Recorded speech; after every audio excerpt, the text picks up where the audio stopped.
नमस्कार दोस्तों, स्वागत है आप सभी लोगों का आपके अपने चैनल एनालिसिस एजुपथ में। फ्रेंड्स, कैसे हैं आप लोग सभी? उम्मीद है बढ़िया होंगे और आपकी अपनी तैयारी अच्छे से कर रहे होंगे।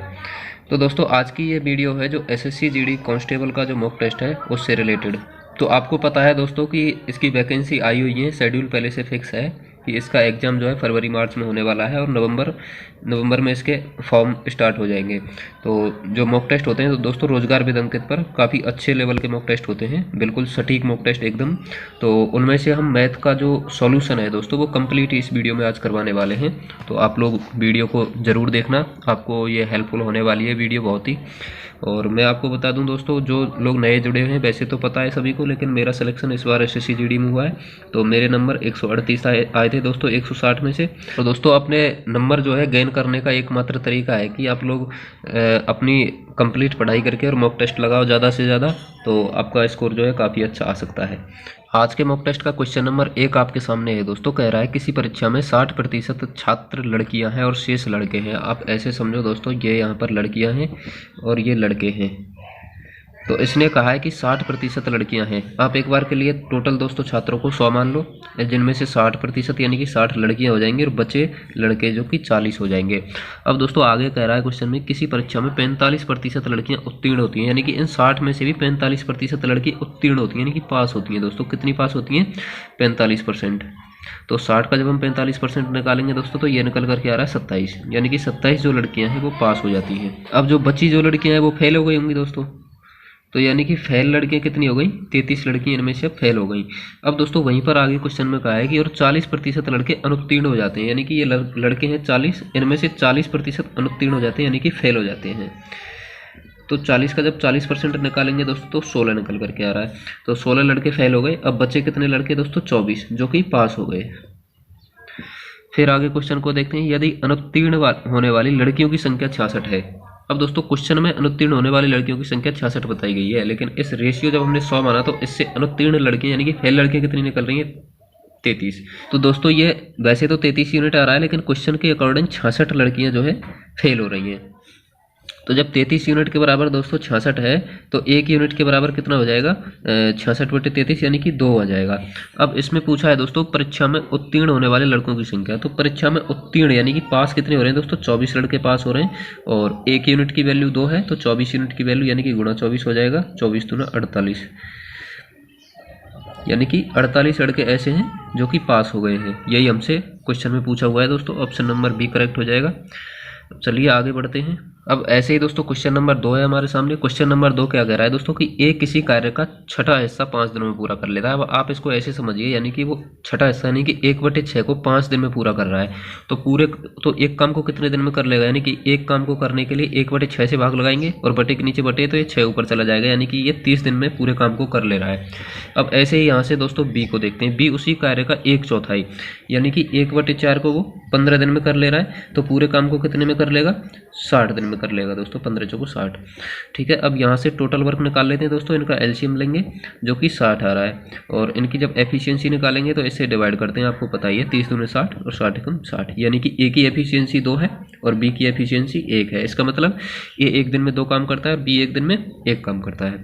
अब इसने पूछा है दोस्तों, तो दोनों मिलकर कितने दिनों में उस काम को पूरा कर लेंगे? यानी कि एक दिन में अब ये दोनों मिलकर कितना काम कर रहे हैं? 3 काम कर रहे हैं। टोटल काम कितना है? 60 है। तो कितने दिन में काम हो जाएगा? जब एक दिन में 3 हो रहा है तो 60 काम हो जाएगा 20 दिन में। और ये हमारा राइट आंसर हो जाएगा दोस्तों, जो कि ऑप्शन नंबर ए में दिया हुआ है। एकदम इजी क्वेश्चन था। अब चलिए दोस्तों आगे बढ़ते हैं क्वेश्चन नंबर 3 की तरफ। इसमें दोस्तों सारा खेल टाइम का ही रहता है एसएससी जीडी में, क्योंकि टाइम बहुत कम रहता है दोस्तों। तो आपके क्वेश्चन का अटेम्प्ट करने का तरीका सही होना चाहिए, यही बताने की कोशिश करूंगा दोस्तों मैं आज इस वीडियो में। तो आगे है दोस्तों क्वेश्चन नंबर 3 आपके सामने दिया हुआ है कि एक लंब वृत्तीय शंकु के वृत्तखंड का क्षेत्रफल वक्र पृष्ठ का क्षेत्रफल 65 पाई है।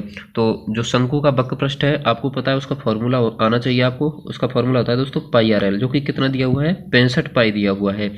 तो अब यहाँ से आर और एल की वैल्यू निकल करके आ रही है दोस्तों 65, क्योंकि पाई से पाई कट जाएगा। और आगे क्वेश्चन में दिया हुआ है कि आधार की त्रिज्या यानी कि आर की वैल्यू यहाँ पर कितनी दी हुई है? 5 दी हुई है। जब आर की वैल्यू 5 है तो एल की वैल्यू निकल के आ जाएगी यहाँ से 13 सेंटीमीटर।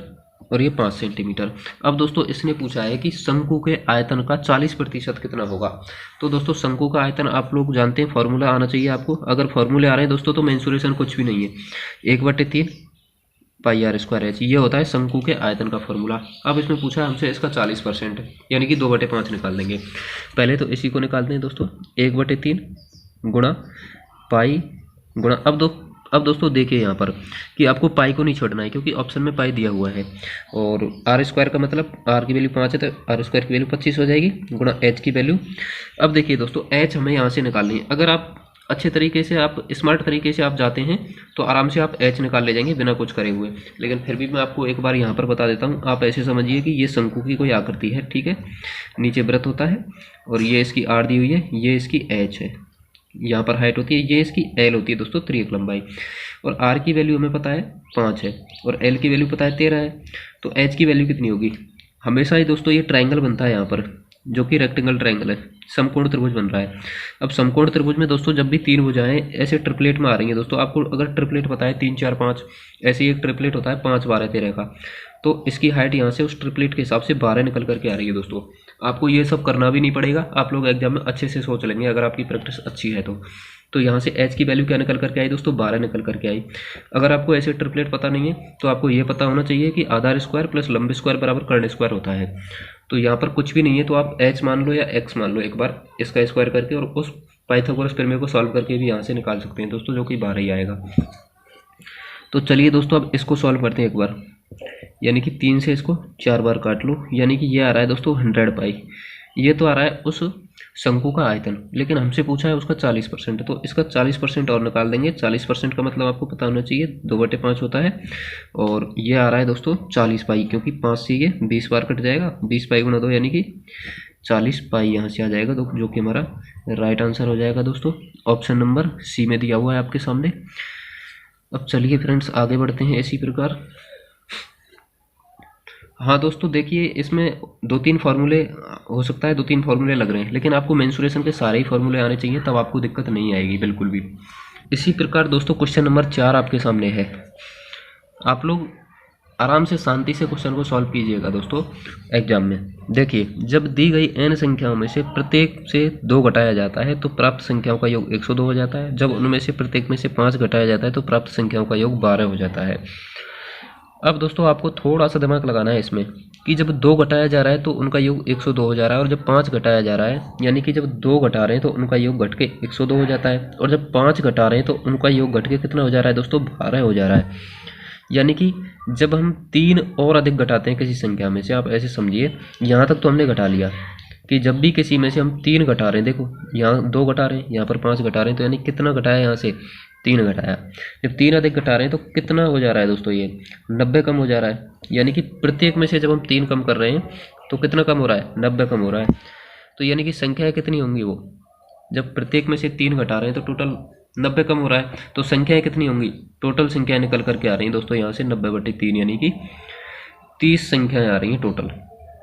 तो वो संख्याएं कितनी है, n की वैल्यू यहाँ से निकल करके आ गई दोस्तों, यहाँ से कितनी आ रही है, 30 निकल करके आ रही है।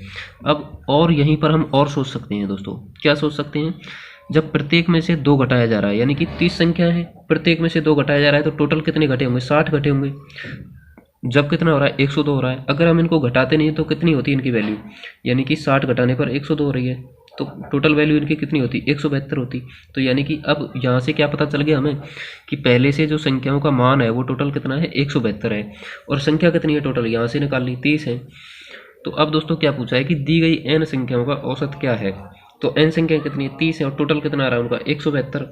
तो 172 में 30 का भाग लगा देंगे, उनका औसत निकल करके आ जाएगा दोस्तों, जो कि आ रहा है 5.4, और ये हमारा राइट आंसर हो जाएगा। आपको ऐसे इसमें सिर्फ इसमें सोचना है दोस्तों। आप अगर किसी पॉइंट को इस प्रकार पकड़ पा रहे हैं तो क्वेश्चन काफ़ी ईजी हो जाता है। और 5.4 दोस्तों ऑप्शन नंबर सी में दिया हुआ है। अब चलिए दोस्तों इसी प्रकार आगे बढ़ते हैं क्वेश्चन नंबर 5 की तरफ। क्वेश्चन नंबर 5 हमसे क्या कह रहा है कि x जो कि इन 2 संख्याओं का मध्यानुपाती है और y जो कि इन 2 संख्याओं का तृतीयानुपाती है। अब मध्यानुपाती निकालने के लिए क्या करते हैं दोस्तों कि कोई भी 2 संख्याएं दी हुई हैं उनका गुणा करके उनका रूट निकाल देते हैं। तो जब 12.8 गुणा 64.8 8 का हमें क्या करना है, रूट निकालना है दोस्तों।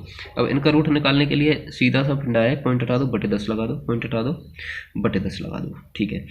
अब इनको एक बार और तोड़िए, ये हो रहा है दोस्तों 16 8 128, 16 गुणा 8 आ रहा है, और इसको तोड़िए एक बार, ये आ रहा है 81 गुणा 8, ठीक है। अब यहाँ से आराम से ये निकल रहा है दोस्तों, नीचे क्या है बटे में 10 गुणा 10 यानी कि 100 है। अब दोस्तों जब कोई भी संख्या को हम रूट से बाहर लाते हैं तो उसका वर्गमूल निकल आता है, यानी कि 16 का वर्गमूल कितना आ रहा है, 4 आ रहा है, 81 का 9 आ रहा है, और 8 गुणा 8 का 8 आ रहा है। तो बाहर निकल करके संख्या हो जाएगी 4 गुणा 9 गुणा 8, और बटे में दोस्तों 100 है तो ये बाहर निकल करके 10 हो जाएगा। तो अब इसको और आगे सॉल्व करते हैं दोस्तों, तो ये आ रहा है यहाँ से 28.8, यानी कि इन दो संख्याओं का मध्य अनुपात कितना आ गया, 28.8 आ गया। तो x की वैल्यू कितनी आ गई दोस्तों, यहाँ से 28.8 आ गई। अब यहाँ से y की वैल्यू देखते हैं एक बार, ये दो संख्याएं दी हुई हैं, तृतीय अनुपात निकालने के लिए क्या करते हैं दोस्तों, दूसरी संख्या का स्क्वायर करके और पहले से भाग दे देते हैं। तो यहाँ पर कर लेते हैं एक बार, 57.6 गुणा 57.6 बटे 38.4, इससे भाग दे देंगे दोस्तों। जब भाग देंगे यहाँ से दोस्तों तो ये निकल करके आ रहा है, यानी कि इसको काटते हैं, चलिए 8 चौको 32 और 8 8 64, 8 7 56, 8 दूनी 16, और ये आ रहा है 3/2, और ये आ रहा है यहाँ से दोस्तों 28.8। तो ये यहाँ पर कुल मिला के कितनी वैल्यू बची दोस्तों, y की वैल्यू बची है 28.8 गुणा 3। अब यहाँ से दोस्तों इनका अनुपात पूछा है, अनुपात कैसे पूछा है कि 2x अनुपात y पूछा है। जब x की वैल्यू 28.8 है तो 2x की वैल्यू यहाँ पर गुणा 2 और हो जाएगा। अब दोस्तों ये अनुपात पूछा है हमसे, और y की वैल्यू ये है ही हमारे पास, तो ये यहाँ से कट जाएगा अनुपात निकालेंगे तो, और ये अनुपात निकल करके आ रहा है दोस्तों 2:3, जो कि राइट आंसर हो जाएगा हमारा ऑप्शन नंबर सी। चलिए दोस्तों इसी प्रकार आगे बढ़ते हैं। ये दोस्तों ऐसे क्वेश्चन बनते हैं एग्जाम में, आप लोग इनकी प्रैक्टिस करके जाना खूब अच्छे से। अब क्वेश्चन नंबर 6 हमारे सामने दिया हुआ है दोस्तों, ध्यान से पढ़िए इसको एक बार, कि दो स्टेशनों के बीच की दूरी 500 किलोमीटर दी हुई है, ठीक है। एक स्टेशन ए है और एक स्टेशन बी है, इनकी दूरी 500 किलोमीटर है। अब दोस्तों ये कह रहा है कि सुबह 9 बजे ए से निकलती है एक ट्रेन 60 किलोमीटर की प्रति घंटा की स्पीड से, ठीक है, और एक ट्रेन बी से निकलती है 40 किलोमीटर प्रति घंटा की स्पीड से, लेकिन 10 बजे निकलती है दोस्तों। ये 1 घंटे बाद चलती है। तो जब ये 1 घंटे बाद चलती है दोस्तों, तो 1 घंटे में इसने कितनी दूरी कवर कर ली होगी। अब ये पूछ रहा है कि वो दोनों ट्रेनें कितने समय बाद एक दूसरे से गुजरेंगी। तो यानी कि 9 बजे से 10 बजे तक इसने दूरी तय कर ली होगी। 60 की स्पीड से चल रही है तो 1 घंटे में 60 किलोमीटर तय कर ली होगी। 500 में से 60 किलोमीटर दूरी इसने तय कर ली दोस्तों, तो बची कितनी, 440 किलोमीटर। अब वो दोनों ट्रेनें स्टार्ट हो गई, तो दोनों की पैरेलल स्पीड यानी कि समांतर चाल निकलेगी। तो समांतर चाल निकलेगी दोस्तों, दोनों एक ही साइड में चल रही हैं, तो दोनों की चाल जुड़ जाएगी, यानी कि समांतर चाल निकल करके आ रही है 100 किलोमीटर पर घंटा, और दूरी कितनी है, 440 किलोमीटर की दूरी है, और इस स्पीड से वो कवर करेंगी दोस्तों 10 बजे के बाद में।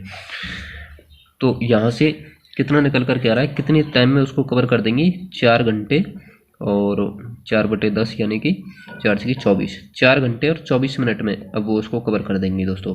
तो 10 बजे के बाद 4 घंटे यानी कि 14 घंटे, 14:24, 14 का मतलब 2:24, यहाँ से पता चल रहा है दोस्तों 2:24 पर वो एक दूसरे को क्रॉस कर जाएंगे, जो कि ऑप्शन नंबर सी में हो जाएगा करेक्ट आंसर। अब चलिए दोस्तों आगे बढ़ते हैं इसी प्रकार। उम्मीद है दोस्तों कि क्वेश्चन समझ में आया होगा। आप जितना हो सके, मैं आपको लिख के समझा रहा हूँ, आप जितना हो सके जितना कम पेन का यूज करें, और अगर आपकी प्रैक्टिस अच्छी है तो आप लोग एक बहुत ही कम समय में क्वेश्चन को सॉल्व कर पाएंगे। डिपेंड करता है दोस्तों क्वेश्चन की प्रैक्टिस पर, आपकी प्रैक्टिस कैसी है। अब दोस्तों आगे आपके सामने क्वेश्चन दिया हुआ है, क्वेश्चन नंबर 7। क्वेश्चन नंबर 7 हमसे क्या कर रहा है दोस्तों, पी और क्यू एक परियोजना को क्रमशः 15 दिन में, यानी कि पी 15 दिन में कर रहा है और क्यू 10 दिन में पूरा कर रहा है। उन्होंने एक साथ काम करना शुरू किया, ठीक है। टोटल काम लेंगे सबसे पहले इनका एलसीएम, जो कि 30 आ जाएगा। फिर इनकी एफिशिएंसी निकालेंगे, जो कि 15 दूना 30 और 10 तिया 30, ये इनकी एफिशिएंसी हो गई दोनों की। अब दोस्तों यहाँ से पता चल रहा है कि पी एक दिन में 2 काम कर रहा है और क्यू एक दिन में 3 काम कर रहा है। तो आगे क्या कर रहा है दोस्तों, लेकिन 2 दिनों के बाद क्यू छोड़कर चला जाता है, यानी कि दोनों ने 2 दिन तक तो 7 काम किया, एक दिन में कितना काम हो रहा है, दोनों कर रहे हैं तब 5 काम हो रहा है, और 2 दिन में कितना हो जाएगा दोस्तों, 2 दिन में अब 10 काम इन्होंने कर लिया, ठीक है। 2 दिन तक इन्होंने 7 काम करा, फिर उसके बाद में क्यू छोड़कर चला गया। इस पॉइंट को आपको ध्यान रखना है, क्यू छोड़कर गया है तो अब शेष काम को पी करेगा, तो शेष काम दोस्तों कितना बचा, इन्होंने 10 काम दोनों ने साथ में कर लिया 30 में से, तो शेष काम कितना बचा, शेष काम 20 बचा। अब 20 काम को पी पूरा करेगा। तो अब ये क्या कह रहा है कि पूरा काम होने में कितना टाइम लग जाएगा दोस्तों। जब पी एक दिन में 2 काम कर रहा है तो 20 काम को करने में कितने दिन लग गए, उसको 10 दिन लग गए, और 2 दिन उन्होंने 7 काम कर लिया, 10 दिन इसने अकेले ने कर लिया। तो टोटल काम को पूरा होने में कितने दिन लग गए दोस्तों, 10 और 2 12 दिन लग गए। ये हमारा राइट आंसर हो जाएगा, जो कि ऑप्शन नंबर ए में दिया हुआ है। अब चलिए दोस्तों आगे बढ़ते हैं इसी प्रकार क्वेश्चन नंबर 8 की तरफ। क्वेश्चन नंबर 8 हमसे कह रहा है दोस्तों, इस प्रकार के क्वेश्चन काफ़ी पूछे जाते हैं और आप लोग इसमें फंसते भी हैं। क्वेश्चन कह रहा है दोस्तों कि चीनी के मूल्य में 24% की वृद्धि कर दी जाती है। 24% की फ्रैक्शन आपको पता होना चाहिए कि 4% की फ्रैक्शन 1/25 होती है। तो 24% क्या है, 4 का 6 गुना है, तो 6/25 हो जाएगी। यानी कि कोई कीमत उसकी 25 से कितनी हो रही है, 6 बढ़ करके 31 हो जा रही है। और ऐसा क्वेश्चन जब भी हो दोस्तों और कोई व्यक्ति अपने खर्च में केवल 15% की वृद्धि करना चाहता है, तो 15% की वृद्धि आप 15% की फ्रैक्शन होती है 3/20, तो इसको 20 से 23 ऐसे मत करिए, इसको 20 से 23 उल्टा लिख दीजिए, बस ये करना है। ये डायरेक्ट कंसेप्ट आता है दोस्तों, इसको ऐसे करना है, आपको उल्टा लिखना है। इसको दूसरी जो खर्च बढ़ रहा है उसकी फ्रैक्शन को बढ़ा करके उल्टा लिखना है, यानी कि 20 से जो 23 हो रही है उसको उल्टा लिखना है। अब दोस्तों इनको आपस में गुणा कर लेना है, और आप इसको और भी सॉल्व कर सकते हैं। ऐसे तिरछा काट सकते हैं दोस्तों, आप ऐसे नहीं काट सकते। यानी कि 5 से इसको 5 बार और 5 से 4 बार। यहाँ से गुणा करने पर आ रहा है 115 और यहाँ से गुणा करने पर आ रहा है 124। अब देखिए दोस्तों कितनी कमी हुई, 9 की कमी हो रही है। किस पर हो रही है, 124 पर हो रही है। और परसेंट में निकालने के लिए हम क्या कर सकते हैं, इसको 100 से गुणा कर सकते हैं। तो 4 से इसको काट लो एक बार 31 बार, और 4 से 25 बार, 25 नंबर 225, 225/31। इसको जब आगे सॉल्व करेंगे दोस्तों तो ये निकल कर क्या आ रहा है, 7.27 कुछ जा रहा है इसे। तो अप्रोक्सीमेट इसमें ऑप्शन के हिसाब से देखेंगे दोस्तों तो 7.3% इसकी वैल्यू निकल कर के आ रही है, जो कि ऑप्शन नंबर बी में हो जाएगा। और इसको दोस्तों आप ऐसे भी कर सकते हैं, एक बार मैं थोड़ा सा हिंट दे देता हूँ। वैसे ऐसा क्वेश्चन जब भी आए आपको ये तरीका एकदम परफेक्ट रहेगा, लेकिन आप इसको ऐसे भी कर सकते हैं कि 100 रुपये में कोई चीज़ ऐसे समझ लो कि 100 ग्राम खरीद रहे हैं पहले, फिर 24% की वृद्धि हो गई तो 124 में खरीद रहे हैं, फिर 100 ग्राम, ठीक है। और हमें कितना खर्च करना है, सिर्फ 15% की वृद्धि करनी है, तो हमें 115 रुपये ही खर्च करने हैं।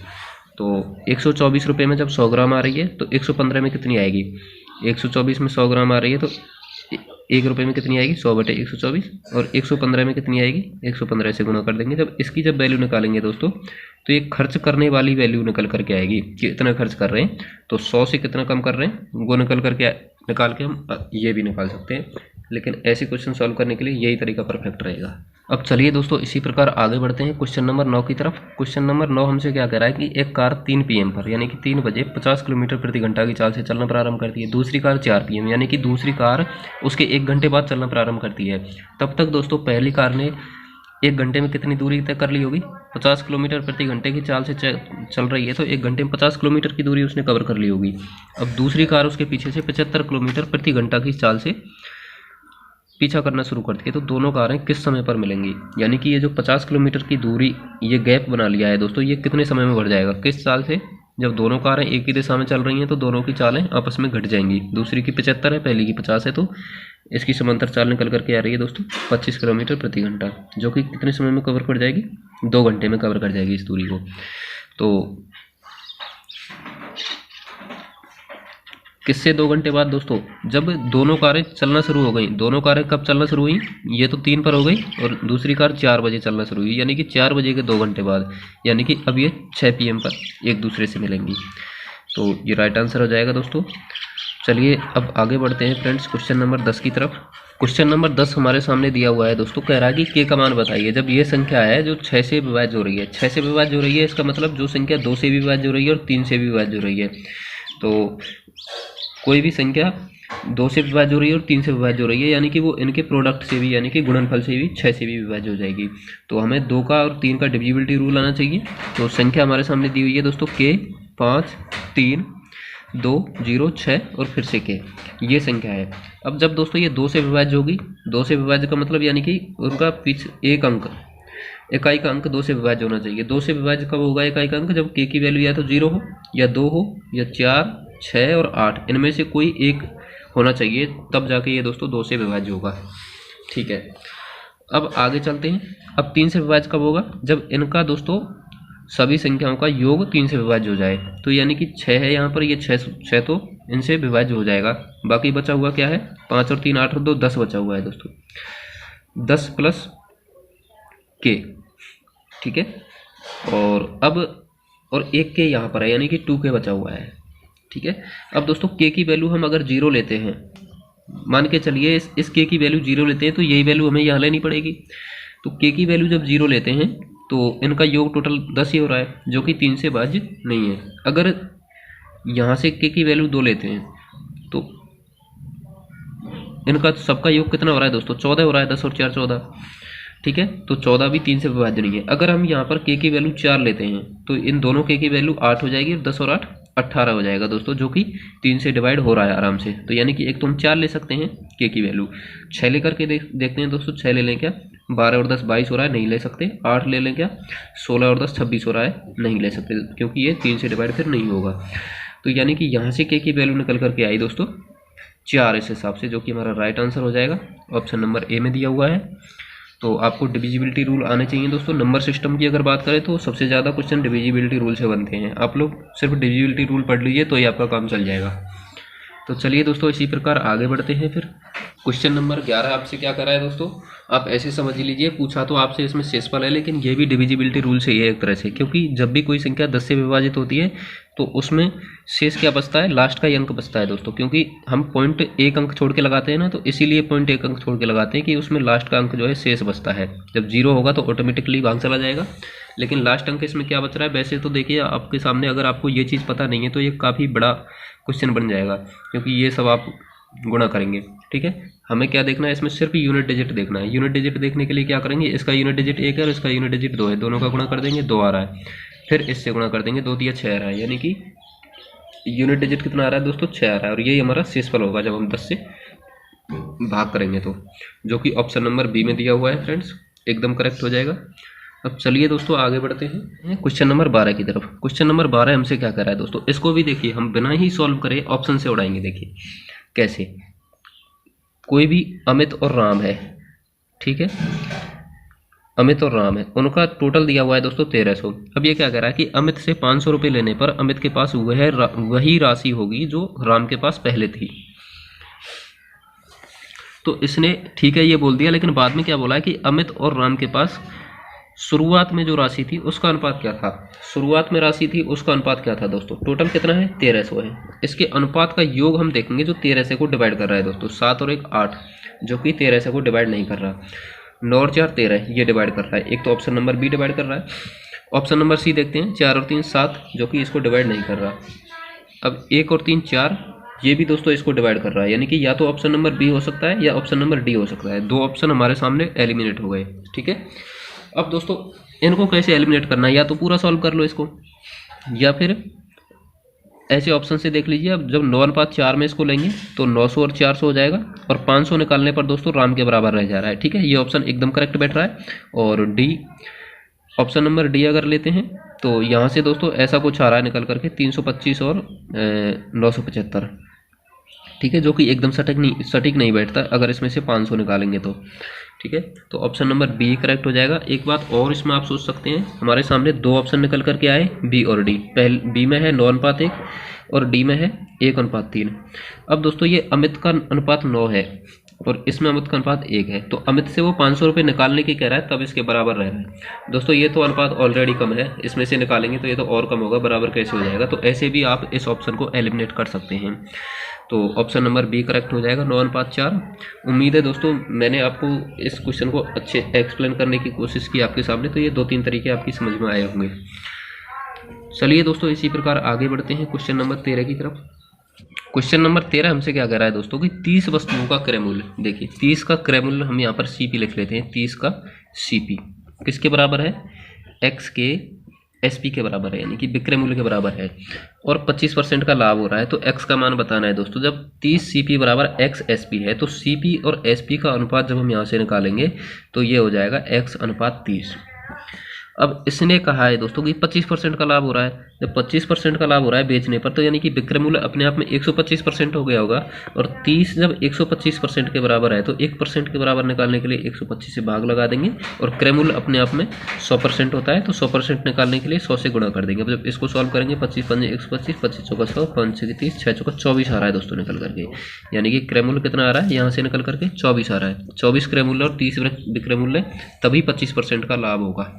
ठीक है, जो कि ऑप्शन नंबर ए में दिया हुआ है। और एक्स की वैल्यू, जो कि एक्स की वैल्यू है ये 24। अब चलिए दोस्तों इसी प्रकार आगे बढ़ते हैं। उम्मीद है दोस्तों कि क्वेश्चन समझ में आ रहे होंगे आपके। आगे बढ़ते हैं दोस्तों क्वेश्चन नंबर 14 की तरफ। क्वेश्चन नंबर 14 हमसे क्या कह रहा है कि ध्यान से देखिए दोस्तों इसको, कि कोई व्यक्ति 2 टीवी सेट प्रत्येक को 7200 रुपये में बेचता है। यानी कि प्रत्येक को 7200 रुपये में बेचता है।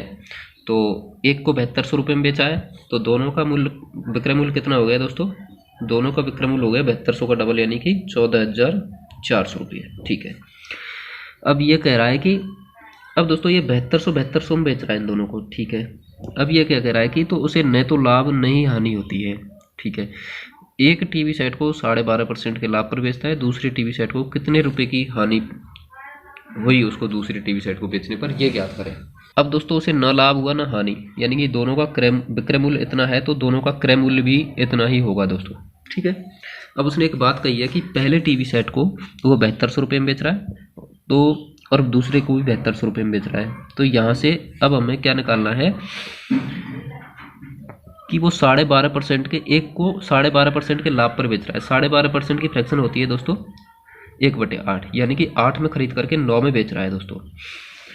तो यहाँ पर इस हिसाब से 9 में बेच रहा है, लेकिन यहाँ पर 7200 रुपये में बेच रहा है। तो यहाँ से क्रय मूल्य निकालने के लिए 9 गुणा 8 कर देंगे। तो अब यहाँ से 9 से काटेंगे इसको 800 बार, 8 8 6400, यानी कि यहाँ से इसका क्रय मूल्य निकल करके आ रहा है एक का 6400 रुपया। अब दोस्तों दूसरे का विक्रय मूल्य हमारे पास है, तो हानि निकालनी है हमें। यहाँ से कितने % की हानि हुई, तो हानि निकालनी है, तो हमें क्रय मूल्य भी इसका चाहिएगा। तो और दोनों का क्रय मूल्य कितना है दोस्तों, विक्रय मूल्य क्रय मूल्य बराबर है 14400, और एक का क्रय मूल्य हमारे पास है 6400 रुपये। तो दूसरे का क्रय मूल्य निकाल सकते हैं आराम से, 14400 में से 6400 घटा सकते हैं, जो कि कितना निकल करके आ रहा है 8000 रुपया। यानी कि इसका क्रय मूल्य कितना है 8000 है। बेचा कितने में 7200 में, तो सीधी सी बात है हानि हुई है। कितने की हुई है दोस्तों 800 की हुई है। 800 की हानि 8000 पर हो रही है, तो यहाँ से सीधा पता चल रहा है कि 10% की हानि हो रही है। या फिर आप निकाल भी सकते हैं 800 की हानि हुई है 8000 पर गुणा 100 कर दो, तब भी यहाँ से 10% ही आएगा दोस्तों, जो कि ऑप्शन नंबर सी में दिया हुआ है। और यही हमसे क्वेश्चन में पूछा है। चलिए दोस्तों आगे बढ़ते हैं अब इसी प्रकार क्वेश्चन नंबर 15 की तरफ। क्वेश्चन नंबर 15 आपके सामने है दोस्तों सिंप्लीफिकेशन से। सिंप्लीफिकेशन में आपको बार बार बोलता हूँ कि आपको बोर्ड मास का नियम पता होना चाहिए, आप सिंप्लीफिकेशन अगर आराम से सॉल्व कर सकते हैं। तो ये आपके सामने दिया हुआ है दोस्तों 3/7 का 5/11 प्लस 8/7 भाग 24/21 माइनस 11/56 गुणा 18/33।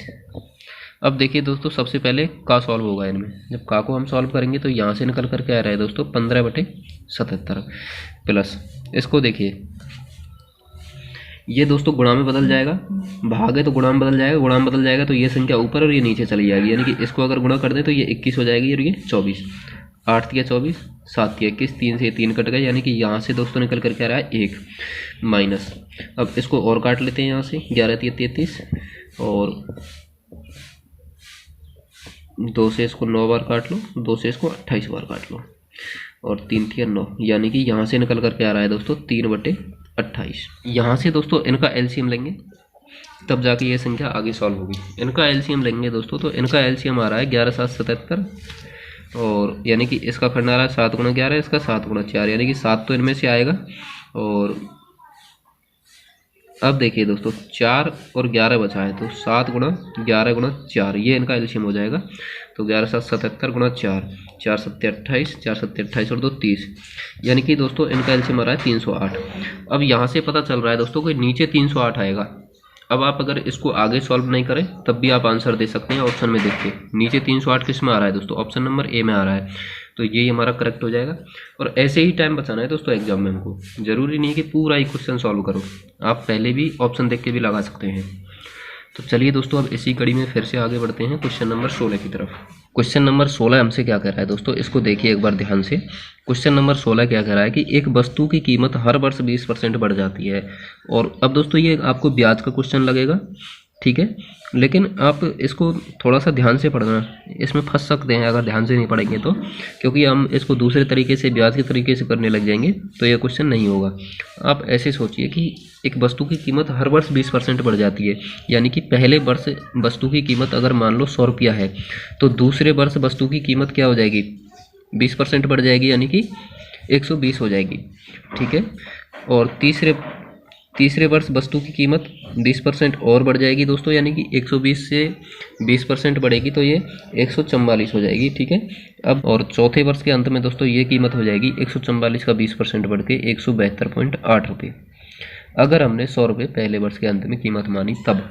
लेकिन ये क्या कह रहा है दोस्तों कि तीसरे वर्ष और चौथे वर्ष के अंत में कीमतों का अंतर इतना है, लेकिन हमने 100 मानी तो तब कीमतों का अंतर कितना आ रहा है दोस्तों, 144 से 172.8 हो रही है, यानी कि कीमतों का अंतर आ रहा है दोस्तों 28.8 रुपये।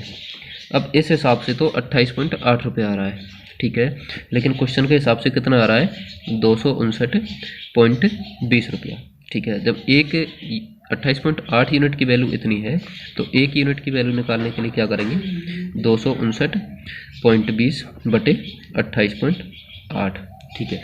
इसने पूछा है कि दूसरे वर्ष के अंत में कीमत का 40%। सबसे पहले दूसरे वर्ष के अंत में कीमत निकालनी है। जब एक यूनिट की वैल्यू इतनी है तो दूसरे वर्ष के अंत में दोस्तों कीमत कितनी आ रही है, 120 यूनिट, तो 120 यूनिट का गुणा कर देंगे। अब दोस्तों इसको जब सॉल्व करेंगे पॉइंट से पॉइंट कट जाएगा, ये 0 कैंसिल आउट हो जाएगी, और जब इसको सॉल्व करेंगे दोस्तों तो ये 9 बार कट रहा है, तो दूसरे वर्ष के अंत में वैल्यू निकल करके आ रही है दोस्तों 12 नंबर 108, यानी कि 1080 रुपये। ये दोस्तों वैल्यू निकल करके आई दूसरे वर्ष के अंत में, और हमें क्या निकालना है, उसका 40% निकालना है। तो 40% की फ्रैक्शन होती है 2/5। अब इसको सॉल्व करेंगे दोस्तों आगे, ये कितनी बार कट रहा है, 216 बार कट रहा है, और 216 का डबल कितना होता है, 432, जो कि ये वैल्यू निकल करके आई दूसरे वर्ष के अंत में, इसका 40% 432 रुपये हो गया। और ये हमसे क्वेश्चन में पूछा है तो राइट आंसर हो जाएगा दोस्तों 432, ऑप्शन नंबर सी में दिया हुआ है। और चलिए दोस्तों अब आगे बढ़ते हैं क्वेश्चन नंबर 17 की तरफ। क्वेश्चन नंबर 17 हमसे क्या कह रहा है दोस्तों, देखिए ध्यान से इसको। क्वेश्चन नंबर 17 क्या कह रहा है कि एक रेलगाड़ी बिना रुके यानी कि विदाउट स्टॉपेज के 65 किलोमीटर प्रति घंटा की चाल से चलती है, और रुकने के साथ वो 52 किलोमीटर प्रति घंटा की औसत चाल से चलती है। तो रेलगाड़ी औसतन प्रति घंटा कितने मिनट रुकी। ऐसा क्वेश्चन जब भी आपको देखने को मिले तो आप इसको इस प्रकार से सोचिए दोस्तों। आपका सोचने का तरीका सही होना चाहिए, तब जाके आप क्वेश्चन तक पहुँच पाते हैं। यानी कि अगर वो रेलगाड़ी विदाउट स्टॉपेज 1 घंटे में कितनी चल जाएगी, 65 किलोमीटर चल जाएगी दोस्तों, क्योंकि उसकी स्पीड 65 किलोमीटर प्रति घंटा है। अगर वो रुकती है तो रुक के चलती है तो वो 1 घंटे में 52 ही किलोमीटर चल पाती है। यानी कि अगर वो रुकती नहीं तो वो 13 किलोमीटर और चल जाती है दोस्तों। अगर वो रुकती नहीं तो 13 किलोमीटर और चल जाती है, और अगर रुकती है तो 13 किलोमीटर कम ही चल पाई वो। तो अब हमें इसमें क्या निकालना है कि औसतन प्रति घंटा कितने मिनट रुकी, यानी कि वो 13 मिनट चलने में वो कितना टाइम और ले लेती, यही निकालना है हमको। तो यहाँ से निकालिए दोस्तों, 65 किलोमीटर चलने में 60 मिनट ले रही है, तो 1 किलोमीटर चलने में कितना टाइम लेगी, 60/65, और इस 13 किलोमीटर का ही टाइम हमें निकालना है दोस्तों, यही हमारा करेक्ट आंसर होगा। तो 1 किलोमीटर चलने में इतना टाइम ले रही है, तो 13 किलोमीटर चलने में 13 से गुणा कर देंगे, 13 पंजे 65, 5 से 12 बार, यानी कि 13 किलोमीटर चलने में वो 12 मिनट का समय और ली थी, जो कि इसने कहाँ एक्सपेंड कर दिया, रुकने में दोस्तों, वो रुक गई इधर। तो 1 घंटे में वो कितने मिनट रुकी, 12 मिनट रुकी, और यही हमारा राइट आंसर हो जाएगा दोस्तों, जो कि ऑप्शन नंबर सी में दिया हुआ है। अब चलिए दोस्तों आगे बढ़ते हैं इसी प्रकार क्वेश्चन नंबर 18 की तरफ। क्वेश्चन नंबर 18 हमसे क्या कर रहा है दोस्तों, इसको देखिए एक बार कि दो संख्याओं का अंतर 10 है, ठीक है, यानी कि a - b बराबर 10 है, और LCM और HCF। दोस्तों आपको पता है ये फॉर्मूला कि LCM गुणा HCF बराबर होता है दोनों संख्याओं का गुणनफल, पहली संख्या गुणा दूसरी संख्या। तो यानी कि पहली संख्या और दूसरी संख्या का अंतर इतना है, तो दोनों का गुणनफल अगर हम निकालेंगे तो LCM और HCF का गुणा करना होगा, यानी कि a b की वैल्यू कितनी आ रही है, 120 × 10 यानी कि 1200। अब दोस्तों आप यहाँ से दोनों संख्याओं को ऐसे भी सोच सकते हैं कि वो कौन सी संख्या है जिनका गुणा करने पर 1200 आ रहा है और उनमें डिफरेंस 10 का है। अगर आप सोचेंगे तो ये निकल कर क्या आ रहा है दोस्तों, यहाँ से 40 और 30, 4 × 12, इनका गुणा करने पर 1200 आ रहा है और अंतर 10 आ रहा है दोस्तों। ऐसे भी सोच सकते हैं, या फिर आप ऐसे जा सकते हैं कि दोनों संख्याओं का योग पूछा है दोस्तों, आप अलजेब्रिक फार्मूला से जा सकते हैं जिसमें आपको टाइम लग सकता है। अगर संख्याएं ईजी दी हुई हैं तो आपको उस पर जाने की जरूरत नहीं है। अब हमसे ये दोनों संख्याएं निकल करके आ गई, ए और बी, देखिए एकदम सेट बैठ रही हैं, गुणा करने पर 1200 आ रहा है और अंतर इनका 10 है। तो इनका योग पूछा है दोस्तों, तो योग हो जाएगा इनका 70, जो कि हमारा राइट आंसर हो जाएगा।